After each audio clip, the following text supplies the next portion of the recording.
Topik 2.4 Demonstrasi kontekstual, filosofi pendidikan, dasar-dasar pendidikan Ki Hajar Dewantara. Assalamualaikum warahmatullahi wabarakatuh. Perkenalkan, nama saya Yunita Nufasari, NIM 2408091269, kelas PGSDC dari Universitas Widya Dharma, Klaten. Mind mapping dasar-dasar pendidikan Ki Hajar Dewantara. Yang pertama ada pemikiran Ki Hajar Dewantara. Yang kedua, dasar-dasar pendidikan yang menuntun. Yang ketiga, kodrat alam dan kodrat zaman. Yang keempat, budi pekerti. Yang kelima, sistem Among. Pemikiran Ki Hajar Dewantara. Menurut pandangan beliau, pengajaran atau underwich adalah bagian dari pendidikan atau upfeeding. Dengan pengajaran berperan sebagai proses untuk memberikan ilmu yang berguna dalam kecakapan hidup anak, baik secara fisik maupun mental.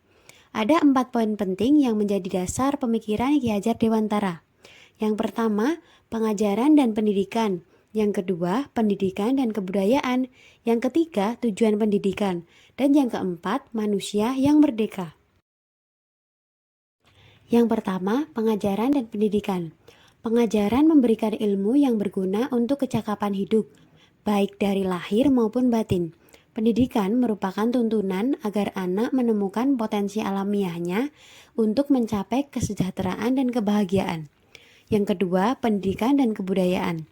Pendidikan adalah tempat tumbuhnya nilai-nilai kebudayaan dalam masyarakat. Pendidikan juga berperan penting dalam membentuk manusia yang beradab. Ketiga, tujuan pendidikan. Pendidikan memerdekakan manusia secara lahir atau mandiri dan secara batin memuliakan diri dan orang lain. Manusia merdeka hidupnya tidak tergantung pada orang lain, tetapi bersandar pada kekuatan diri sendiri. Yang keempat, manusia merdeka. Pendidikan membantu peserta didik menjadi mandiri, mampu mengatur hidupnya sendiri tanpa diperintah oleh orang lain. Dasar-dasar pendidikan yang menuntun. Ki Hajar Dewantara menjelaskan bahwa pendidikan sebagai upaya untuk menuntun kodrat alami anak dengan peran aktif pendidik yang bijak serta memperhatikan potensi budaya lokal. Dasar-dasar pendidikan yang menuntun akan dijelaskan sesuai poin-poin berikut. Yang pertama ada tujuan pendidikan menurut Ki Hajar Dewantara. Yang kedua, pendidikan sebagai pamong menuntun anak. Dan yang ketiga adalah pendidikan berlandaskan sosio-kultural. Pertama, tujuan pendidikan Ki Hajar Dewantara. Menuntun kodrat anak agar anak mencapai keselamatan dan kebahagiaan tertinggi sebagai individu dan anggota masyarakat. Perbaikan laku bukan mengubah dasar kodrat, tetapi menuntun pertumbuhan dan laku anak. Yang kedua, pendidik sebagai pamong. Pendidik berperan sebagai pamong atau penuntun, yang berarti memberikan kebebasan namun tetap mengarahkan. Menjaga anak agar tidak kehilangan arah dan berbahaya bagi dirinya. Membantu anak menemukan kemerdekaan dalam belajar. Yang ketiga, pendidikan sosio-kultural. Dalam kekuatan sosio-kultural dijelaskan bahwa proses pendidikan membantu menebalkan kodrat anak yang masih samar-samar.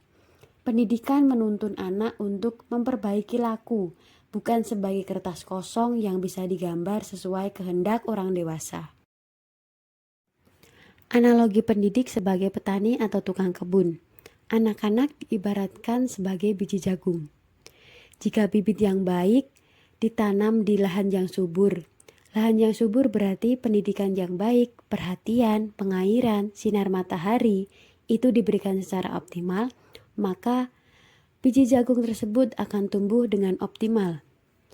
Jika bibit itu buruk tetapi diberikan perawatan yang baik, bisa jadi tumbuhan tersebut akan tumbuh dengan baik. Selanjutnya, jika bibit itu baik tetapi ditanam di lahan yang gersang, maka yang terjadi adalah pertumbuhan yang tidak optimal. Ketiga, kodrat alam dan kodrat zaman. Kodrat alam berhubungan dengan sifat dan bentuk lingkungan fisik tempat anak tumbuh. Sedangkan kodrat zaman berkaitan dengan isi dan irama atau cara hidup sesuai dengan perkembangan zaman.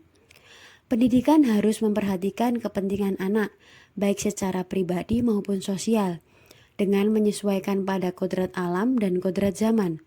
Pendidikan perlu selaras dengan nilai kebangsaan dan tidak bertentangan dengan nilai kemanusiaan.